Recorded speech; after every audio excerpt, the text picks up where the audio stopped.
Hello दोस्तों, मैं सूर्य प्रकाश और आप सभी का अपना YouTube चैनल एटी नॉलेज में स्वागत करता हूं।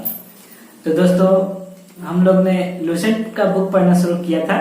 तो कल हम लोग कुछ पढ़े थे और आज फिर से उसके आगे हम लोग पढ़ेंगे। तो चलिए, ज्यादा टाइम नहीं लेते हैं, स्टार्ट करते हैं। पर थोड़ा सा कल जो पढ़े थे उसका रिवीजन भी कर लेते हैं। तो हम लोग क्या पढ़े थे?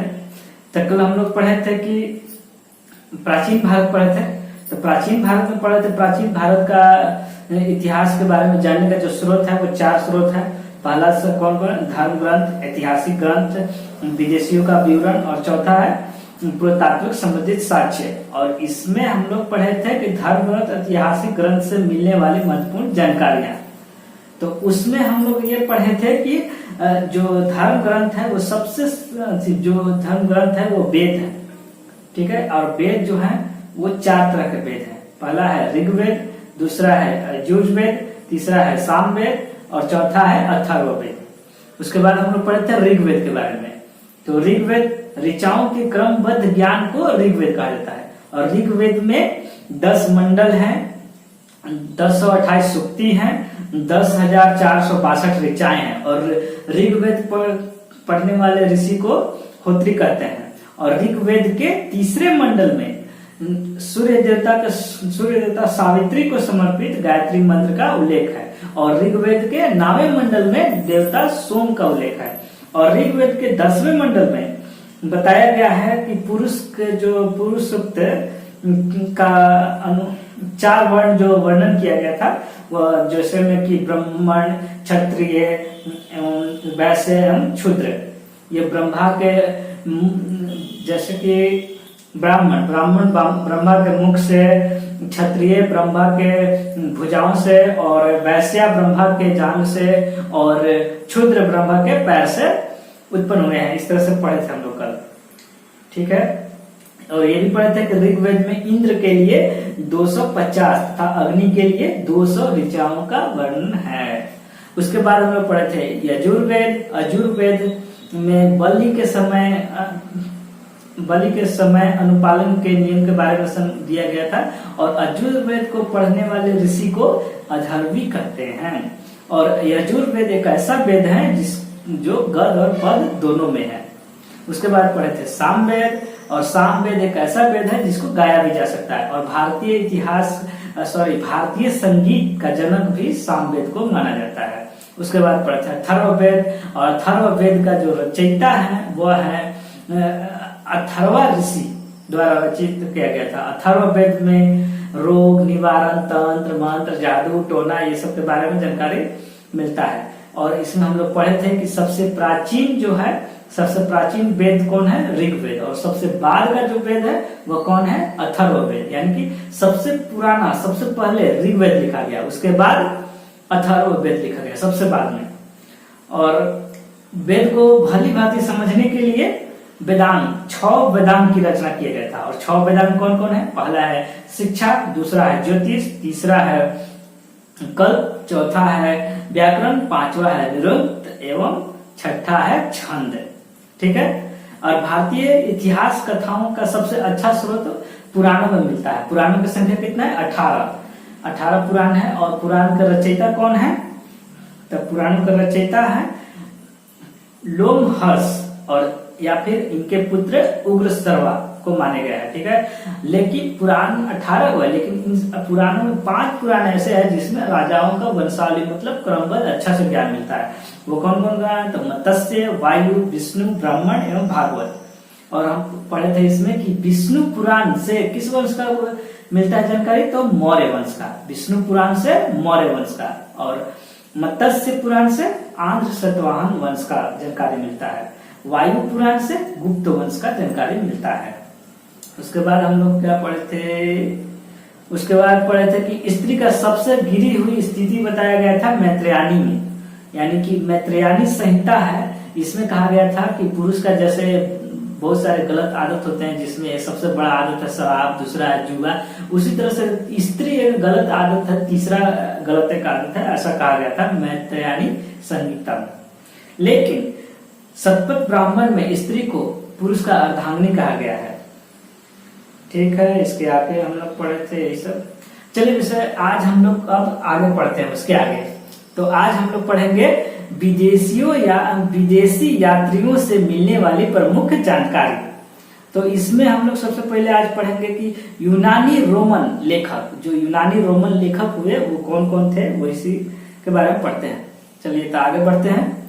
टेसियस, पहला है टेसियस। टेसियस यह ईरान का राजवैद्य था। भारत के संबंध में इसका विवरण आश्चर्यजनक कहानियों से परिपूर्ण होने के कारण अविश्वसनीय था। मतलब टेसियस जो भी किताब लिखा था, जो भारत के बारे में लिखा था, वो जो था वो कई कई बातों था कहा सुना, जो इसके लिए अंधविश्वास था। इसके लिए इस बुक का मतलब उतना नहीं वैल्यू दिया गया। अब दूसरा हुआ हेरोडोटस। हेरोडोटस इसे इतिहास का पिता कहा जाता है। इसने अपनी पुस्तक हिस्टोरिका में 5वीं शताब्दी ईसा पूर्व के भारत फारस के संबंध का वर्णन किया, परंतु इसका विवरण भी अनुश्रुतियों एवं अफवाहों पर आधारित था। दूसरा है हेरोडोटस। हेरोडोटस को भारत के इतिहास का पिता माना गया है। ठीक है, और इसने एक बुक लिखा था हिस्टोरिका, जिसमें हिस्टोरिका बुक में उसने 5वीं शताब्दी ईसा पूर्व के भारत फारस के बारे में संबंध के बारे में वर्णन किया। लेकिन इसका जो वर्णन था वो भी सुनी सुनाई बातों पर थी।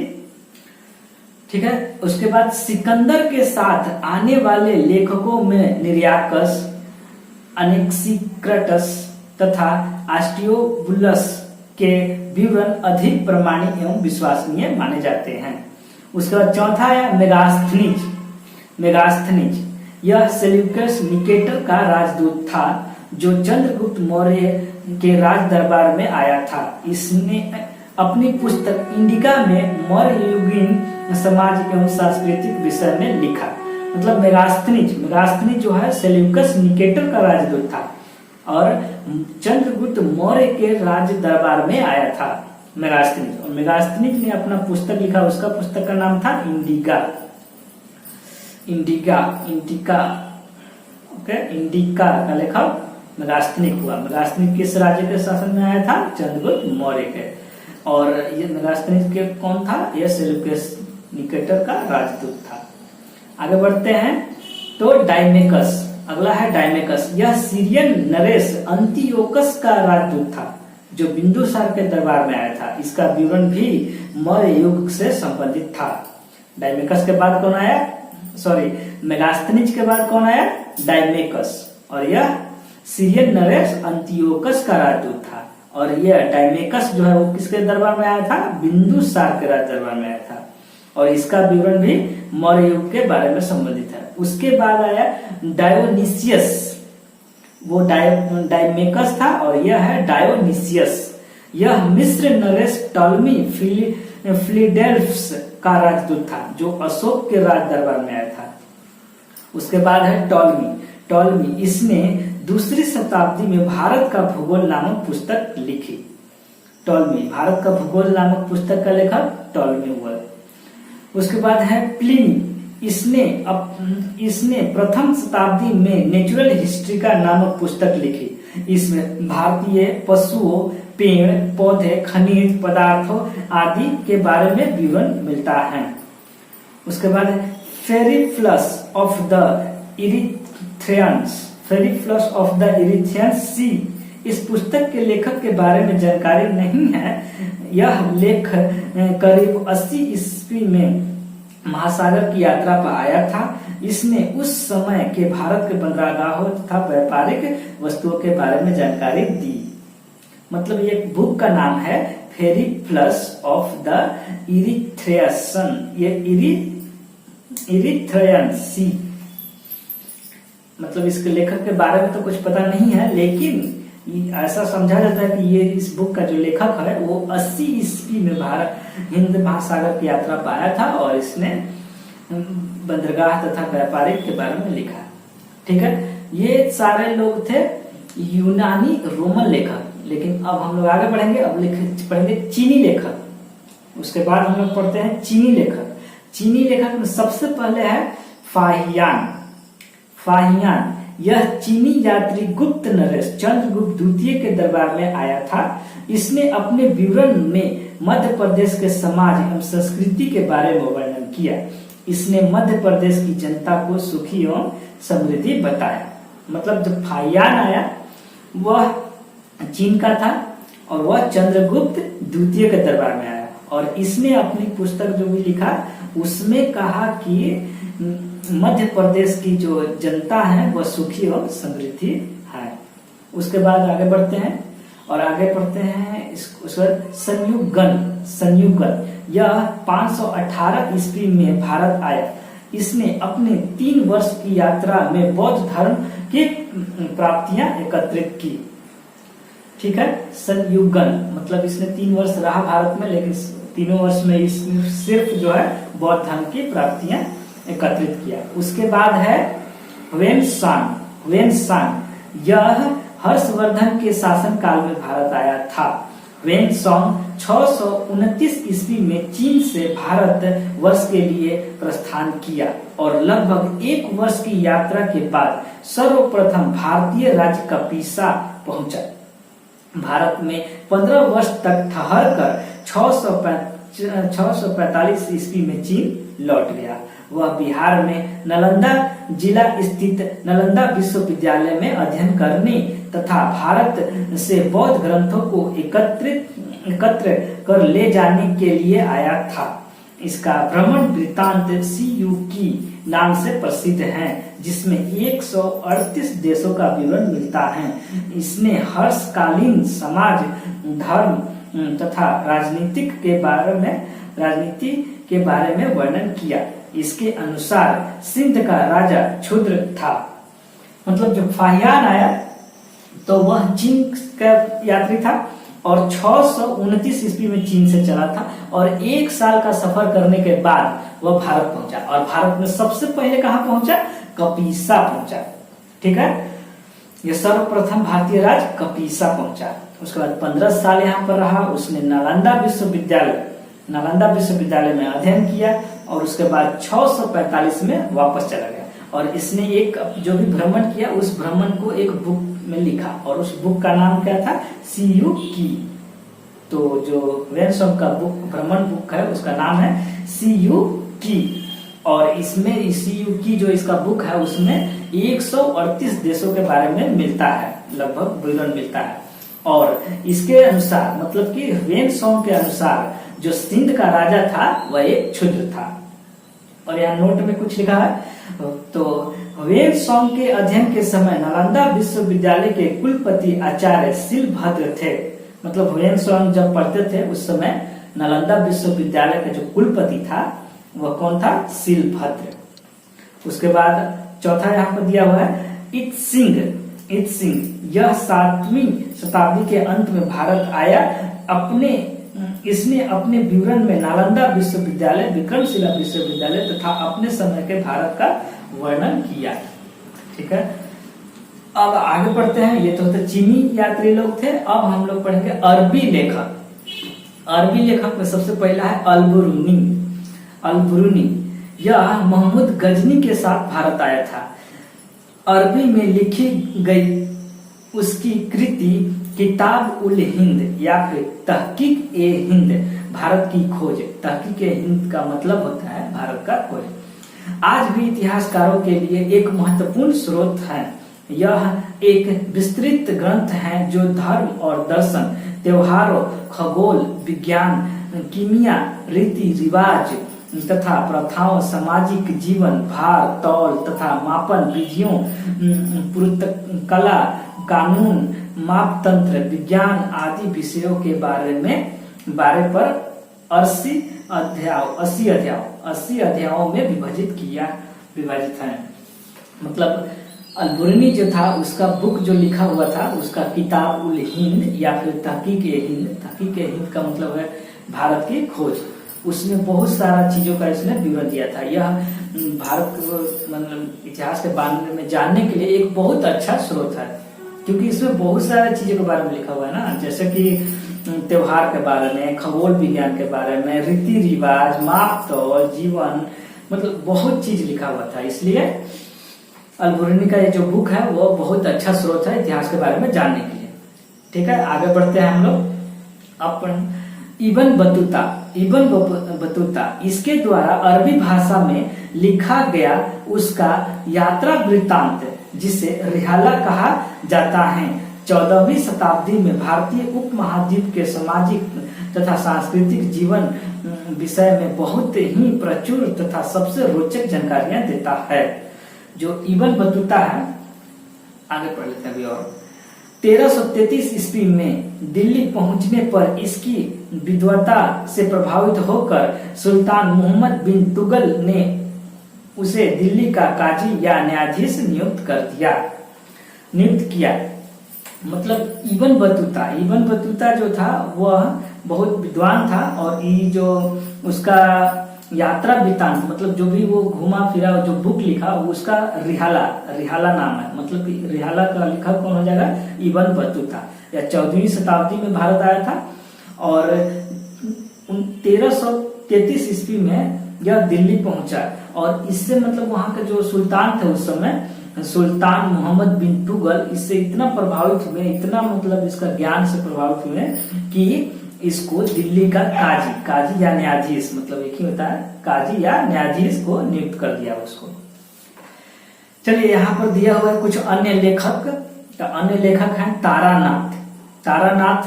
यह एक तिब्बती लेखक था। इसने तन्यूर नामक ग्रंथ की रचना की। इनसे भारतीय इतिहास के बारे में जानकारी मिलती है। मार्को पोलो यह 13वीं शताब्दी के अंत में पांड्य देश की यात्रा पर आया था। इसका विवरण पांड्य इतिहास के अध्ययन के लिए उपयोगी है। ठीक है, अब आगे पढ़ते हैं हम लोग।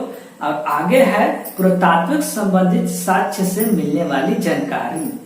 तो मतलब ये सब था विदेशियों से मिलने वाला, विदेशी जो भी हमारे देश में आए और लिखे, उनसे जो भी जानकारी मिला इतिहास के बारे में वो था। लेकिन अब हम लोग पढ़ेंगे पुरातात्विक संबंधित साक्ष्य से मिलने वाली जानकारी। तो ठीक है, तो 1400 ईसा पूर्व के अभिलेख बोगाज कोई एशियाई माइनर से वैदिक देवता मित्र, वरुण, इंद्र और नास्तर अश्विनी कुमार के नाम मिलते हैं। मध्य भारत में भगवत धर्म विकसित होने का प्रमाण यवन राजदूत हुलियोडोरस के वेशनगर विदिशा गरुड़ स्तंभ लेख से प्राप्त होता है। मतलब मध्य भारत में जो था भगवत धर्म का विकास हुआ था, और इसका जो स्रोत है वह प्रमाण जो है, इसका प्रमाण जो है यवन राजदूत हुलियोडोरस के वेशन नगर जिसका नाम विदिशा है, उस समय था, उसके गरुड़ स्तंभ लेख से प्राप्त होता है। सर्वप्रथम भारतवर्ष का जिक्र हाथी गुफा अभिलेख में मिला है। ठीक है, सर्वप्रथम दुर्भिक्ष का जानकारी देने वाला अभिलेख जो है गौरा अभिलेख है। उसके सर्वप्रथम भारत पर होने वाले हुण आक्रमण की जानकारी भीतरी स्तंभ लेख से प्राप्त होती है।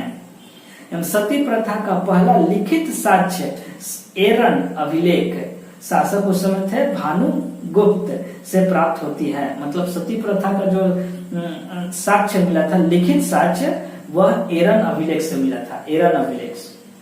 और उस समय के शासन कौन थे? एरन अभिलेख के समय एरन अभिलेख उस समय के शासन थे भानुगुप्त से प्राप्त होता है हम लोग को। उसके बाद है रेशम बुनकर की श्रेणियों की जानकारी मंदसौर अभिलेख से प्राप्त होता है। नोट में लिखा है अभिलेखों का अध्ययन इपिग्राफी कहलाता है। मतलब अभिलेखों का अध्ययन इपिग्राफी कहलाता है। आगे पढ़ते हैं। कश्मीरी नौपाषाणिक पुरास्थल बुर्ज होम से गर्तावास मतलब कि गड्ढा घर का साक्ष्य मिलता है। इनमें उतरने के लिए सीढ़ियां होती थी। प्राचीनतम सिक्कों को आहत सिक्के कहा जाता है। इसी को संहिता में कासार्पण कहा जाता है। मतलब पुरातन सिक्के हैं उसको आहत सिक्के कहते हैं, और इसी को साहित्य में कसारपन कहा जाता है। सर्वप्रथम सिक्कों पर लेख लिखने का कार्य यवन शासकों ने किया। समुद्रगुप्त की वीणा बजाती हुई मुद्रा वाले सिक्के से उसके संगीत प्रेमी का प्रमाण मिलता है। मतलब समुद्रगुप्त का वीणा बजाते हुए जो सिक्का मिला है उस पर उसे पता चलता है कि समुद्रगुप्त जो थे संगीत प्रेमी थे। उसके बाद है नोट। नोट में लिखा हुआ है सबसे पहले भारत का संबंध जो था वर्मा सुवर्ण भूमि, वर्मा जो है स्वर्ण भूमि, वर्तमान में म्यांमार में है। उसके बाद है मलाया स्वर्ण द्वीप, उसके बाद है कंबोडिया जो कंबोज के नाम से है, और उसके बाद है जावा जो यव द्वीप से संबंधित हुए। ठीक है, तो आज के लिए बस इतना ही हम लोग पढ़ते हैं, और कल हम लोग पढ़ेंगे प्राग ऐतिहासिक काल। तो थोड़ा सा अभी रिवीजन कर लेते हैं कि आज हम लोग पढ़े क्या क्या है। ठीक है, तो आज हम लोग पढ़े हैं विदेशी यात्रियों से मिलने वाली जानकारी। तो उसमें हम लोग पढ़े हैं सबसे पहले यूनानी रोमन लेखक। यूनानी रोमन लेखक में टेसियस पढ़े। टेसियस जो था ईरान का राजदूत था। ठीक है, उसके बाद है हेरोडोटस। हेरोडोटस जो है इसी को इतिहास का पिता भी कहा गया है। ठीक है, और इसने अपनी पुस्तक हेरोडोटस कौन सा पुस्तक लिखा था? हिस्टोरिका। उसके बाद है मेगास्थनीज हम लोग पढ़े। मेगास्थनीज जो सेल्यूकस निकेटर का राजदूत था जो चंद्रगुप्त मौर्य के दरबार में आया था, और इसने अपना बुक लिखा है इंडिका, मतलब कि इंडिका का लेखक होगा मेगास्थनीज। उसके बाद टाइमेकस है। उसके बाद तो इम्पोर्टेंट चीनी यात्री। चीनी यात्री में सबसे ज्यादा इम्पोर्टेंट यही है फाहियान। फाहियान जो है यह चीनी यात्री चंद्रगुप्त द्वितीय के दरबार में आया था। ठीक है, उसके बाद ज्यादा इम्पोर्टेंट ह्वेनसोंग जो है वह चीनी यात्री भी है, और यह जो हर्षवर्धन के शासनकाल में आया था, और 629 में वो चला था, और एक साल के बाद भारत का भारत का राज है सबसे पहले कौन सा राज्य पहुंचा था? कपीसा में पहुंचा था, और इसने 15 वर्ष यहाँ पर रहा। उसके बाद 647 ईस्वी में वापस चला गया। और ह्वेनसोंग का जो भ्रमण का किताब का नाम है वह सीयू की नाम है। ठीक है, उसके बाद हम लोग पढ़े अलबुरुनी। यह जो है मोहम्मद गजनी के साथ भारत आया था। उसके बाद इबन बतूता का मतलब पुस्तक का नाम था हिरेला, और इबन बतूता इतना तेज था कि इससे प्रभावित होकर 1313 ईस्वी में दिल्ली का वहां का जो शासक था मोहम्मद बिन तुगल उसे दिल्ली का काजी या न्यायाधीश नियुक्त कर दिया था। ठीक है, उसके बाद हम लोग चलिए ठीक है, आज के लिए बस इतना ही। फिर मिलेंगे अगले वीडियो में, तब तक के लिए बाय।